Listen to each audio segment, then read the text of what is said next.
General science से VVI प्रश्न को डिस्कस करने वाला हूं। चलिए शुरू करते हैं। पहला प्रश्न, सबसे पहले प्रश्न को समझना है।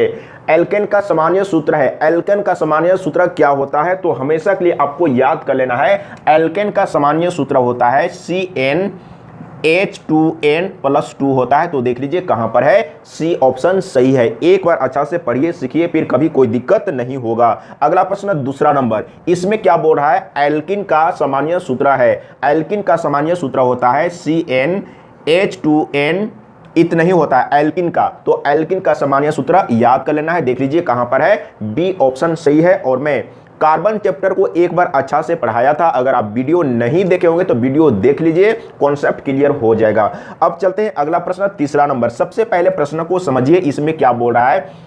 एल्काइन का सामान्य सूत्र है। एल्काइन का, तो एल्काइन का सामान्य सूत्र होता है CnH2n-2 होता है। और ये जो चैप्टर है 10वीं क्लास में आपको मिल जाएगा। साइंस में कार्बन चैप्टर है और 10वीं क्लास में आप पढ़ाई किए हैं, तो 10वीं क्लास में अगर कार्बन चैप्टर को पढ़े होंगे तो आपको याद होगा। अगर याद नहीं है तो एक बार आप फिर से पढ़ लीजिए। और अगर आप आरआरबी ग्रुप डी का तैयारी कर रहे हैं तो 10th क्लास में जितना भी साइंस का चैप्टर है वो सभी चैप्टर को अच्छा से पढ़ लीजिए, स्टडी कर लीजिए।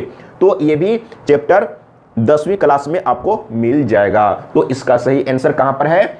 एल्काइन का सामान्य सूत्र, तो ए ऑप्शन सही है, CnH2n-2 सही है। अब चलते हैं अगला प्रश्न 4 नंबर। अब इसमें क्या बोल रहा है? अब एक चीज समझने का प्रयास करिएगा। मैं यहां पर एक बार लिख लेता हूं, एल्केन, एल्केन, इसके बाद एल्कीन, इसके बाद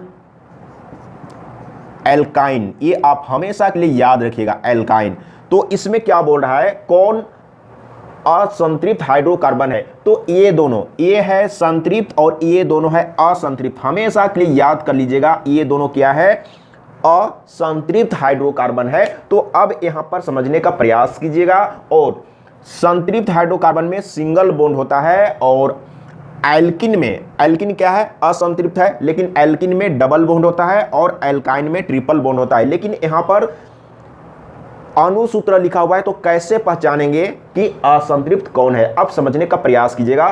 तो असंतृप्त में ये दोनों है, तो इसमें, अब इसमें आपको समझना है कार्बन की संख्या और हाइड्रोजन की संख्या के बारे में। जैसे एल्किन में अगर कार्बन का संख्या 4 दिया हुआ है तो हाइड्रोजन की संख्या क्या होगा? जस्ट डबल होगा, जस्ट दुगुना होगा। तो देख लीजिए कहीं पर दुगुना है, यानी कि ए ऑप्शन में कार्बन की संख्या 2 और हाइड्रोजन की संख्या 2 दूना 4, यानी कि आंसर मिल गया। अब आपको देखने की कोई जरूरत नहीं है, या एक बार आप मिला लीजिए। तो बी में अब एल्केन के बारे में समझ लीजिए। तो एल्केन में क्या होता है, एक बार समझिए, सीखिए। तो एल्केन में कार्बन की संख्या और हाइड्रोजन की संख्या के बारे में समझिए। तो एल्केन ग्रुप में कार्बन की संख्या से हाइड्रोजन की संख्या 2 गुना से 2 अधिक होता है। जैसे मैंने क्या बोला? 2 गुना से 2 अधिक। जैसे बी में देखिए कार्बन की संख्या 6 है, तो 6 दूना 12 और 2 प्लस कर दीजिए, 2 गुना और 2 अधिक। क्लियर है? अब यहां पर सी में मिला के देखिए, कार्बन की संख्या 4 है, तो 4 दूना 8 प्लस 2, यानी कि 2 गुना और 2 अधिक है। डी में देखिए मिला के, तो अगर आप कहेंगे तो क्या हो जाएगा? जैसे कार्बन में वहां पर नहीं लिखा हुआ है कुछ भी, तो 1 है, तो 1 और 2 से गुना करिए, तो 1 दूना 2 और प्लस 2 यानी कि 4। तो CH4 मीथेन है। कार्बन की संख्या से हाइड्रोजन की संख्या जस्ट डबल होता है। और एल्किन क्या है? असंतृप्त है। तो देख लीजिए C2H4 क्या है? असंतृप्त हाइड्रोकार्बन है। ए ऑप्शन सही है। तो इस तरीके से एक बार पढ़िए, सीखिए, समझिए, फिर कभी कोई दिक्कत नहीं होगा। अगला प्रश्न 5 नंबर, इसमें क्या बोल रहा है? हाइड्रोकार्बन कौन है? अब बताना है कि इसमें हाइड्रोकार्बन कौन है। तो हाइड्रोकार्बन का परिभाषा हमेशा के लिए आप सीख लीजिए, या 10th क्लास में आप याद किए होंगे। वैसा यौगिक या वैसा कंपाउंड जो कार्बन और हाइड्रोजन से बना हो, कार्बन और हाइड्रोजन से मिलकर बना हो, उसे हाइड्रोकार्बन कहते हैं। हाइड्रोजन और कार्बन, तो देख लीजिए हाइड्रोजन और कार्बन किस में है? तो सिर्फ और सिर्फ सी ऑप्शन में हाइड्रोजन और कार्बन से मिलकर बना है, यानी कि CH4 क्या है? मीथेन है। तो सी ऑप्शन सही हो जाएगा, सी ऑप्शन सही है। अगला प्रश्न 6 नंबर, किस हाइड्रोकार्बन में 3 आबंध हैं? अब यहां पर समझने का प्रयास कीजिएगा। तो इसमें सिंगल बॉन्ड, इसमें डबल बॉन्ड और इसमें ट्रिपल बॉन्ड। तो लेकिन यहाँ पर तो अणुसूत्र लिखा हुआ है ना, तो इसको आप कैसे पहचानेंगे? तो मैंने क्या बोला था कि इसमें हाइड्रोजन की संख्या कितना होता है? कार्बन की संख्या से 2 गुना से 2 अधिक, और इसमें जस्ट डबल, और इसमें 2 गुना से 2 कम होता है। अब यहाँ पर देखिए, पहले कार्बन की संख्या को 2 से गुना करिए और 2 कम करके देखिए कि इसमें किस में आ रहा है। तो ए में नहीं होगा। इसके बाद बी में क्या है? बी में 2, कार्बन की संख्या 2, 2 दूना 4 प्लस 2 6, वो नहीं होगा। इसके बाद यहां पर देखिए सी में तो कार्बन की संख्या 3 है, तो पहले 2 से गुना करिए, 3 दूना 6 और 1 माइनस करिए तो 4 आ रहा है, यानी कि राइट आंसर है। यानी कि क्या बोला है? 3 आबंध, ट्रिपल बॉन्ड। तो ट्रिपल बॉन्ड किस में है? यानी कि सी ऑप्शन में सही है। तो अगर आप इसको लिखेंगे, देखिए संरचना बनाएंगे तो कैसे बनाएगा? कार्बन की संख्या 3 है तो 3 ठो आप इस तरीके से ले लीजिए और कहीं पर ट्रिपल बॉन्ड दे दीजिए। और अगर आप कार्बन को चारों तरफ से घेरेंगे तो H 4 ही होगा। जैसे इसको 1 2 3 4 हो गया ना, इधर में H रखते हैं, यहाँ पर H रख दीजिए। यहाँ पर 4 कंप्लीट हो चुका है, इधर से 1 और इधर से 3 4, और इधर से 3 और इधर से 1 देना होगा। तो देखिए H कितना है? 1 2 3 4। देखिए इस तरीके से पढ़ेंगे और इस तरीके से मैं पढ़ा चुका हूँ।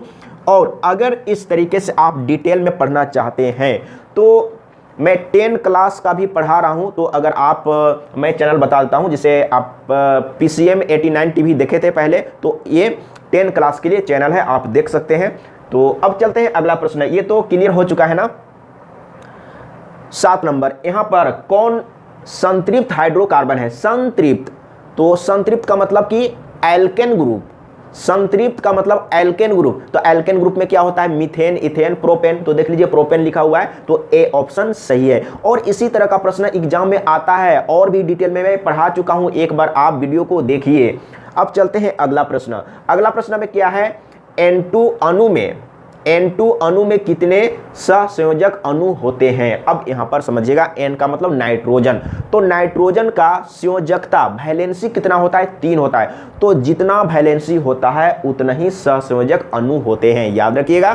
तो नाइट्रोजन का संयोजकता 3 होता है, तो 3 ही सहसंयोजक अणु होंगे। तो 3 सी ऑप्शन सही है। अगला प्रश्न 9 नंबर, ऑक्सीजन के 2 परमाणुओं के बीच कितने आबंध पाए जाते हैं? यानी कि ऑक्सीजन का 2 परमाणु है, कहने का मतलब है कि इधर में ऑक्सीजन है, फिर यहाँ पर ऑक्सीजन है, तो ये दोनों ऑक्सीजन के बीच में कितना आबंध होगा? तो हमेशा डबल बॉन्ड होगा। और क्यों होगा? क्योंकि ऑक्सीजन का वैलेंसी 2 ही होता है। तो हमेशा याद रखिएगा, ऑक्सीजन का वैलेंसी 2 होता है, तो 2 ऑक्सीजन के बीच में हमेशा 2 आबंध ही होगा। ये हमेशा के लिए याद रखिएगा। तो अब चलते हैं अगला प्रश्न। तो क्लियर है ना? दूसरा नंबर ऑप्शन सही है, यानी कि कितने आबंध पाए जाते हैं? तो 2, बी ऑप्शन सही है। अगला प्रश्न 10 नंबर। अब यहां पर समझिए, तो इसमें क्या बोल रहा है?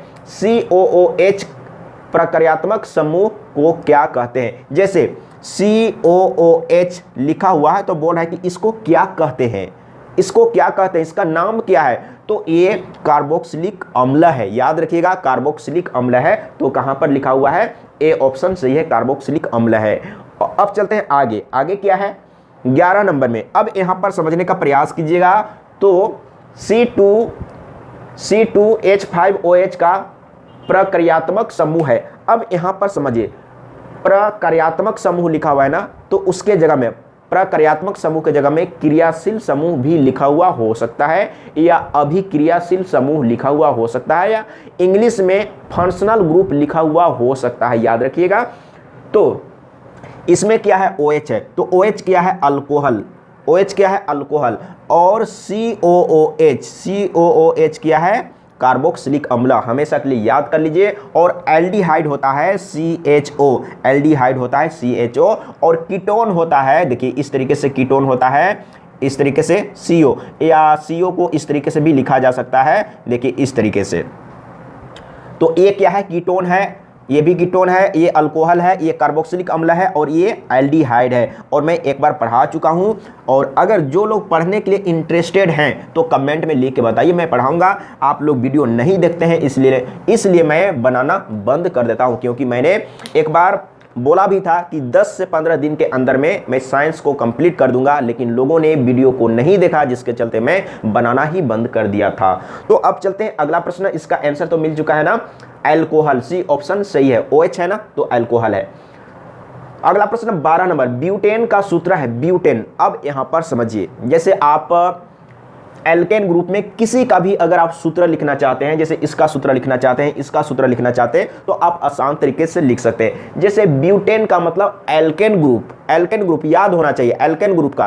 तो ब्यूटेन जैसे आपको याद करना है, methane, ethane, propane, butane, pentane, hexane, heptane, octane, नोनेन, decane, serial wise. तो ब्यूटेन 4 नंबर में होता है, तो कार्बन की संख्या 4 ही होगा। और ये एल्केन ग्रुप का है, एल्केन ग्रुप का है, तो मैं यहां पर लिख देता हूं एल्केन ग्रुप का है। तो हाइड्रोजन कितना होगा, 4 दूना 8 और प्लस 2 यानी कि 10। देख लीजिए कहां पर है, तो सी ऑप्शन सही है। अगर आपसे पूछा होता ब्यूटीन, समझिए अब यहां पर देखिए, तो लास्ट हो गया है। और मैंने बोला था कि मैं 10वीं क्लास को भी पढ़ाता हूं, नया चैनल बनाया हूं, तो चैनल का नाम है PCM 89 TV। अगर जो लोग इंटरेस्टेड हैं पढ़ने के लिए और बेसिक से पढ़ना चाहते हैं, तो आप चैनल को सब्सक्राइब कर सकते हैं और डेली आप वीडियो देख सकते हैं। अब यहां पर समझिए, तो इससे पहले क्या था ब्यूटेन। अगर एल्किन ग्रुप की बात करें तो यहां पर क्या होगा ब्यूटीन, उसी को आप यहां पर क्या बोलेंगे ब्यूटीन। तो मैं यहां पर ब्यूटीन नहीं लिखूंगा, मैं उसका फॉर्मूला लिखूंगा। तो अगर ब्यूटीन का फॉर्मूला लिखने के लिए कहा जाएगा, तब आपको समझना है कि एल्किन ग्रुप की बात कर रहा है। तो ब्यूटीन 4 नंबर में होगा, तो कार्बन 4 देना है। लेकिन मैंने क्या बोला था कि इसमें हाइड्रोजन की संख्या क्या होता है, जस्ट डबल होता है। तो यहां पर आपको 4 दूना 8 लिख देना है। ब्यूटीन, ये क्या है ब्यूटेन और ये है ब्यूटीन। और इसका ग्रुप की बात करें तो इसमें होगा ब्यूटाइन। तो ब्यूटाइन का सूत्र लिखने के लिए कहा जाएगा ब्यूटाइन का, तो आपको क्या करना है, ब्यूटाइन 4 नंबर में ही होगा। लेकिन यहां पर समझिएगा कार्बन 4 होगा, लेकिन हाइड्रोजन कितना होगा, तो मैंने बोला था कि 2 गुना और 2 कम कर देना है। जैसे कार्बन की संख्या 4 है, तो 4 दूना 8 करिए और 8 में 2 घटा दीजिए यानी कि 6, इस तरीके से। तो ये हो गया ब्यूटेन और ये हो गया ब्यूटीन और ये होगा ब्यूटाइन। अगर इस तरीके से आप पढ़ना चाहेंगे तो कमेंट में लिख के बताइए, मैं पढ़ाने का कोशिश करूंगा। अगर आप लोग वीडियो देखेंगे, लाइक करेंगे, शेयर करेंगे, हौसला बढ़ाएंगे, तो मैं बेशक वीडियो बनाऊंगा। लेकिन आप लोग नहीं देखते हैं, जिसके चलते मैं वीडियो बनाना बंद कर देता हूं। तो आज के लिए इतने ही। जय हिंद, वंदे मातरम।